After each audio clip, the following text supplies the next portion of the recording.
name's Michael Moscovitch. I was one of the founding board members of Federation, and in one guise or another served for 18 straight years, which is unconstitutional, but I kept getting different jobs.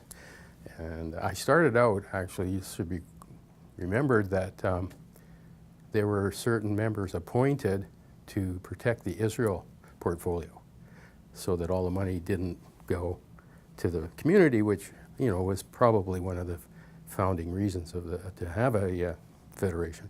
Anyways, that was a 5-year appointment, and then I was president of Talmud Torah, and I think I served on that.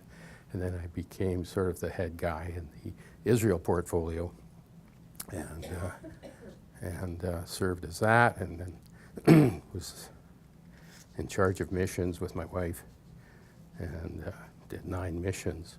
So I guess that kept me on too. What were the big challenges that you were facing back then?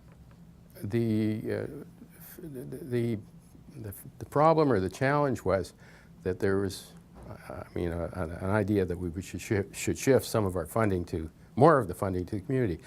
If my memory serves me, 80% of the campaign went to Israel, 20% was distributed amongst the Center, Talmud Torah, and JFSA. And that was it. And obviously that was going to change, so we were quite worried it would be, this pendulum would swing too far the other way. So Okay. that's... What would you say are some of the proudest moments or achievements that you can recollect over the course of your involvement? One was the missions that we either participated in or led, and they were life-altering experiences, and I think we did 9 of those. Could you tell us about maybe one that was particularly memorable? Well, I think the first one we did was to Poland, and of course, and then you go to Auschwitz, and it's an amazing thing. And then after going through all that Polish stuff, then you go to Israel, and the world just brightens up. Right. But we did Russia, we did Austria, Hungary. Where else did we go? Seems like. Tell us a bit about the Russian mission. Well, if you like, I have 22 hours of video that I could show you. It was very good. It was very uplifting because there was a rebirth of Jewish life in Russia, and that was really exciting to see. And we spoke to the Canadian ambassador. We visited villages, did all the tourist things. It was quite exciting. And roughly how long ago was that? Roughly 1992, that one. Yeah. Other highlights were in 1989.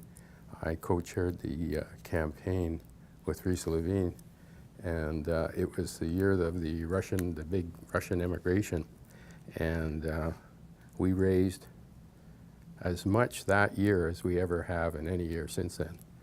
And also something that people don't realize, but I point to, raising $8 or $9 million. The reason being that there was a hard facts, there was a reason for giving, and the community was very generous. Wow, that's amazing. Yeah, and then generally just serving on the Israel and Overseas Committee and the Partnership Together committees, and the achievements that we've been able to accomplish through that, including the initial questionnaire that resulted in a hospital and medical school in the Galil, and what else do we do? I mean, really amazing things that have grown out of this. Yeah, and that continue on to this day. Yeah. Yeah, Yeah. without a doubt.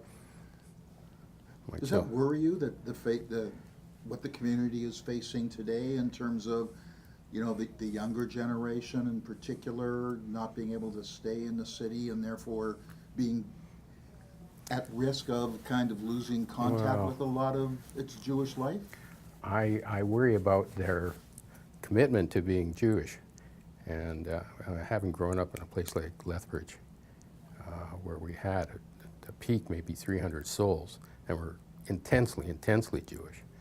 I don't worry about being dispersed, and I don't worry about being in the middle of nowhere, but I do worry about if people really want to do this stuff, and if they do, they'll do it. Okay. Why do you think supporting Federation is important?